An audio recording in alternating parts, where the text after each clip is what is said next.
Hello again, average moviegoers, and welcome to Nirvana, the band, the show, the movie, the review, coming at you right now. Nirvana, the band, the show, the movie is the new movie from Matt Johnson and Jay McCarroll based on their hit web series that became a sitcom show called Nirvana, the band, the show.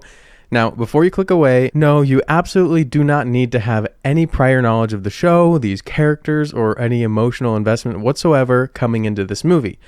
Maybe your experience would be enriched and you would catch more references and Easter eggs, but this movie is designed to be a standalone for the audience who has zero exposure. I personally knew nothing about the show and have come away from the movie really excited to start watching it because the movie was a blast. Nirvana, the band, the show, the movie is a Canadian time travel mockumentary sci-fi comedy film. The gist is that Matt and Jay, playing fictionalized versions of themselves, attempt to book their band a gig at the Rivoli and end up having to travel back in time to fix mistakes a la Back to the Future or The Butterfly Effect. It is a chaotic, improvised style comedy that often blurs the line between reality and scripted scenes, and I highly recommend everyone check it out for a variety of reasons. First off, it's hilarious. I was cracking up at many different moments, and if the primary reason you go see this is just to escape the hellscape that is 2026 through some humor, then you will leave satisfied. I mean, honestly, when's the last time we had a good sci-fi comedy?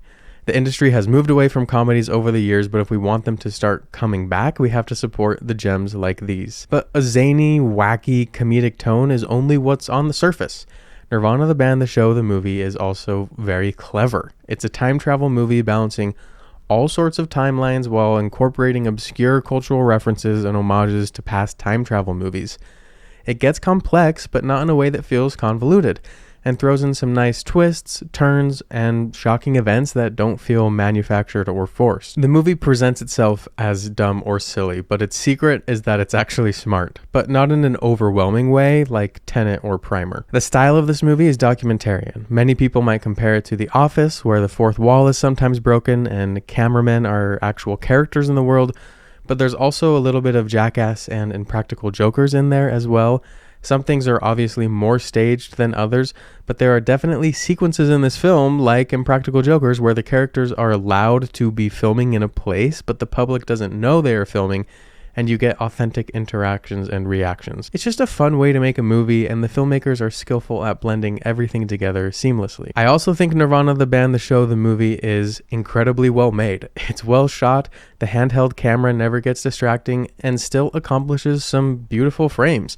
The production is great and hilarious, especially when we traveled back to 2008, and there is some amazing stunt work. I kept thinking over and over again that this movie surprisingly doesn't look cheesy or corny at all.